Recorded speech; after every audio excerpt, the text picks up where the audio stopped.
ini tadi pun sebenarnya ada halangan sebenarnya tadi. Karena ada berita duka ya, dari keluarga dari Mak Biak, yaitu adiknya yang masih bujangan, baru umur 30-an lebih, bahkan pegawai negeri seangkatan dengan anak saya tahun 2019 kemarin.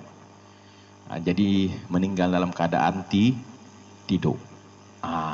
Inilah makanya kemarin-kemarin dalam majelis kita ini ada amaliyah yang saya sampaikan ya, jadi yang saya berikan itu bukan hanya sekedar untuk diketahui, tapi untuk diamalkan. Hal-hal seperti itulah istilahnya yang amaliyah itu, yang ada gunanya seperti itu. Karena banyak ya, kisah-kisah dalam tidur itu langsung innalillahi wa inna ilaihi raji'un. Jadi mudah-mudahan kita mendoalah ya, bagi yang dah sampai waktunya, sampai janjinya, mudah-mudahan ampunannya Allah berikannya kepada kesalahan dan kehilafannya, dan segala amal ibadahnya diterima di sisi Allah SWT. Para muhibbin yang dirahmati Allah SWT, kita pun sebenarnya harus ada rasa haub dan takut, yaitu haub dan raja.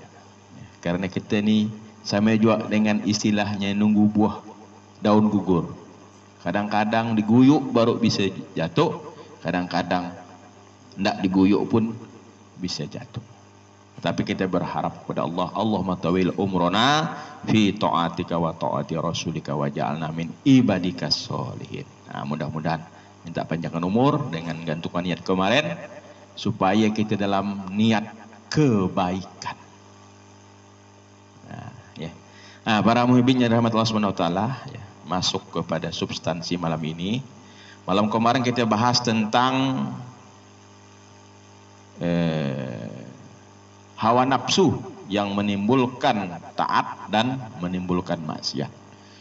Nah, malam ini kita coba tentang di dalam taat. Ya. Dalam taat. Karena di dalam taat pun nanti ada istilahnya musuh yang harus kita hadapi. Kita buka dulu Al-Quran, ini panjang ayatnya nih, nanti tolong dibuka, disemak lah di Quran masing-masing rumah aja lah, kecil tulisannya. Jadi kita ambil bahasa Indonesia aja lah, yang penting kita nanti bisa memahami maknanya. A'udzubillahiminasyaitonirrajim, bismillahirrahmanirrahim.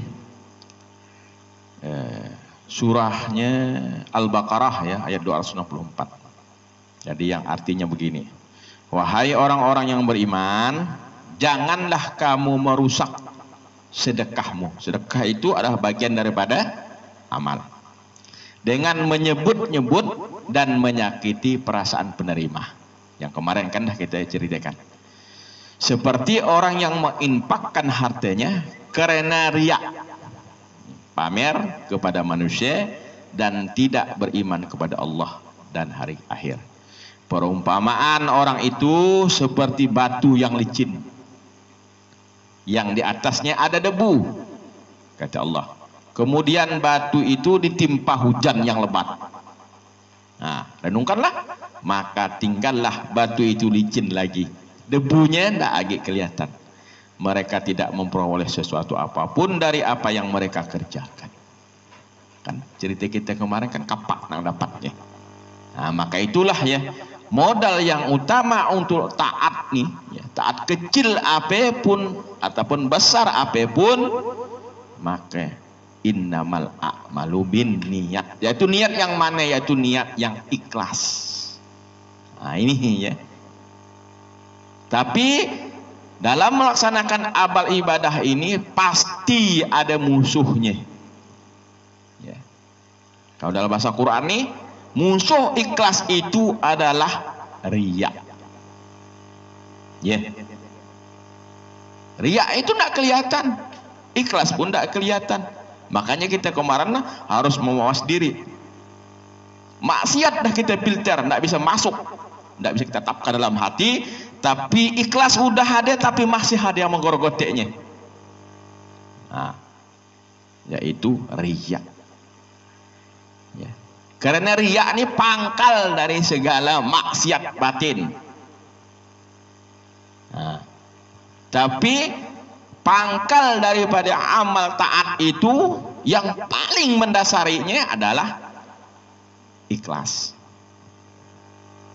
Ya, kecil ke besar ke amal kita, kalau dasarnya ikhlas, maka akan mendatangkan amaliyah yang diridhai Allah Subhanahu wa taala. Tapi kalau ikhlasnya tidak ada, riya yang timbul, maka rusak amal ibadah. Kalau kata guru saya seperti ini, antara riya dengan ikhlas itu ibarat duit koin, tahu koin? Ada dua sisi kan? Nah, jadi kalau sisi yang burung Garuda yang nampak, maka yang sebelahnya itu pasti tidak muncul. Nah, ibaratnya begini, kalau ikhlasnya muncul, maka riyaknya tenggelam. Tapi kalau riyaknya muncul, maka ikhlasnya tenggelam. Nah, ya, analoginya lagi seperti ini, ya, supaya paham betul nih. Ini masalahnya wajib ain. Analoginya seperti ini. Kalau dalam perperangan tuh pasti ada jenderalnya, komandonya, peperangan tuh, ya.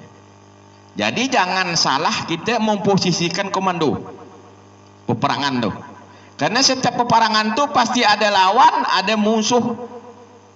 Kalau musuh sifatnya menyerang kan, tapi kalau tadi yang diserang tuh lawannya tuh kan yang bertahan, kan akan pasti ada yang bertahan, ada yang nyerang. Nah nih ibarat dua jenderal nih, posisi yang menyerang, nah menyerang nih, inilah musuh.